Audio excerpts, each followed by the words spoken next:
Good morning, Technosphere. And Theresa May's resigning, and we could celebrate about that. And but there's no point because they're going to put some other stupid Tory cunt in place, and they're going to be even uglier. I mean, if you do it on a looks scale, David Cameron, porky-faced pig fucker that he is,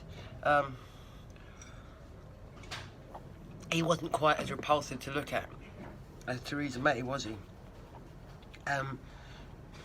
His fat face was very punchable, but I didn't despise him with quite the same verve as I despise Theresa May. And I think that's got to be down. Good morning, Trill. And if I'm honest, I have to admit that I hate Theresa May, not just because she's an evil cunt, but her ugliness doesn't help. She's just vile to look at.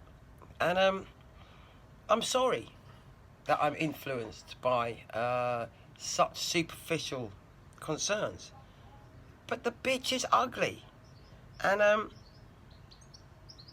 she's evil on the inside. And it shows on the outside. And I don't imagine for 1 minute that we're going to have her replaced by a decent human being, because there aren't any decent human beings in the government, none. And so there's no good celebrating Theresa May's fucking political demise, is there? What you want to do is be afraid of the cunt they're going to give you next. It's not worth celebrating. Just be fucking afraid. I am. I'm fucking shitting myself. And Trump's family are joining him on a state trip. That's really unfortunate. Oh, I don't know. Well, I voted yesterday. And I'd like to think, oh God, it's not going to be Hunt, is it? We're not going to have Hunt the cunt as Prime Minister, are we? I'm not looking. I refuse. I don't care. I'm not taking any fucking notice. Fuck off. I'm going to look at the Good News Agency. The Good News Agency says, in spite of everything, a culture of peace is emerging in all fields of human endeavour. Monthly, year 19, 10th of May 2019. How the fuck have they worked that out? Say, I actually have to take a second look. So why are they saying that? I don't know why they're saying that. Well, okay. They're not saying based on any facts. They're not saying that based on any facts. It's just their opinion. But free travel passes are going to encourage young people to discover Europe, which is a great thing. So 18-year-olds who are going to turn 18 will get to have a free pass to travel around Europe. That's cool, actually. And I'm jealous because I do think that young people, upon reaching adulthood, should first of all be sent packing from their parents' house so that they can fuck off and stand on their own 2 feet and stop doing their poor parents' heads in and rinsing them financially, emotionally and spiritually, thereby giving their parents a chance to stand up from the devastation of having raised them and find out who they are. And while said youth are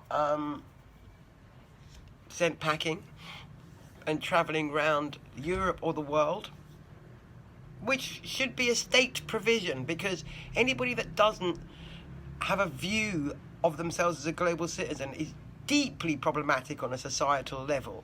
And they don't work socially very well. I mean, and I don't mean to be prejudiced here, I really, really don't, but have you ever tried having a relationship with an only child? Mate, I was married to one for 20 years. And, oh dear. No, only children. Especially when they have functional parents. They really, really... Well, I don't want to say bad things about people that can't understand other people's perspectives. So I'm just going to shut up. I don't mean to slag off only children. I'm not an only child. And that's also problematic in a number of ways. Because I have some very unhealthy relationships with my family. It's terrible. And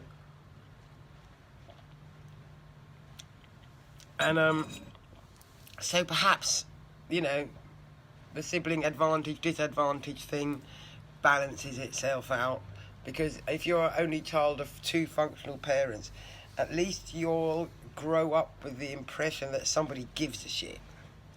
Whereas I was from a mass of children, and some of whom were birth children and some of whom were foster children, and I grew up with the impression that I definitely was of no importance whatsoever, and I was a bit of a burden all round, and my presence in said household was not considered a boon. But I was going to muse about the morning's politics, wasn't I, instead of musing about my own existence. So let's get back to the Good News Agency. What else?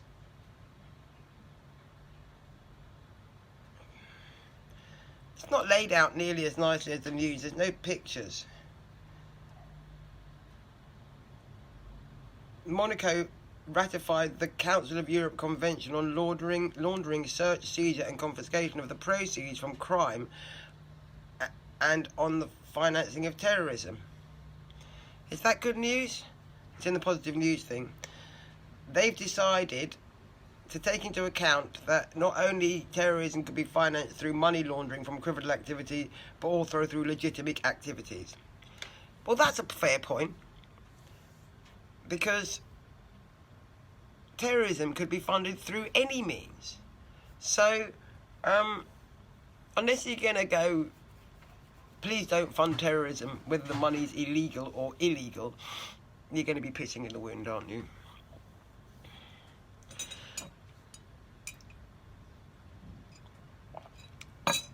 I can't bear to think about politics anymore. I can't bear to think about whose ugly face we're going to have to see after that fucking bitch is gone. I can't feel optimistic about it. Doesn't feel worth celebrating. Not even voting yesterday has made me feel like somebody who has a stake in our society. In fact, I definitely don't feel like a stakeholder in our society. Not by any fucking stretch of the imagination. I've lost my lighter, which is very typical. I think the reason that I might feel like I don't have a stake in our society is, I don't know if it's class-based or race-based. And it's very difficult to identify the sources of these things, because, well, it's all tangled up in one life experience, isn't it? So, having descended from India via Africa, and ended up in London due to the, I can't remember what it's called now, colonialisation of where I lived, didn't live, wasn't born, wasn't yet, my ancestors were. I can't remember what it was. Well, there's a definite life experience attached to that, and I just don't feel, never have felt, that there is something for me to invest in as a British citizen that will benefit me and my descendants. I don't feel that.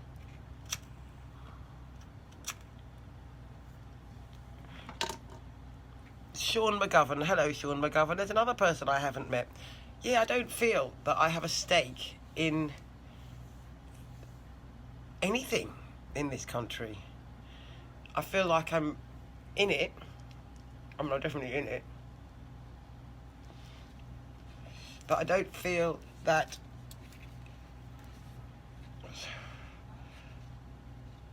I've got anything to gain from its successes. Obviously, I'll get mash up if somebody invades us. But no matter how great Britain feels, it doesn't impact me anyway. I don't care. And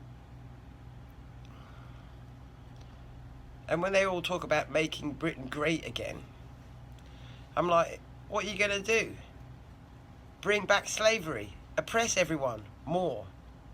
Because that's the only thing Britain was ever great at, was fucking people over. And I'm only sat here because they were so good at it that even some of the peasants got the fallouts. I'm sitting here on the fallout of colonialism in a council house. Because I don't think Britain would have been able to afford a welfare state at all if it hadn't been for its colonialist history. But I'm not an economist, so I wouldn't know. That's worth a thought though, isn't it?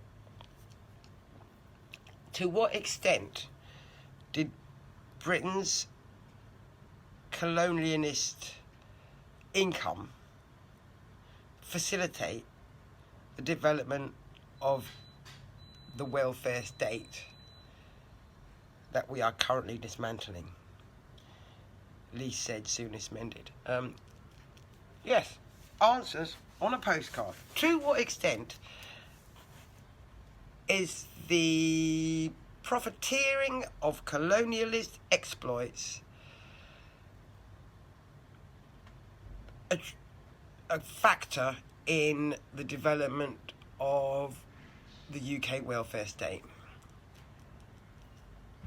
Is that where we got the money from? And in which case, if that is where we got the money from, that makes the Americans look even more like cunts, because they had all the slaves in their yard, and they ain't got a welfare state, and they could afford one.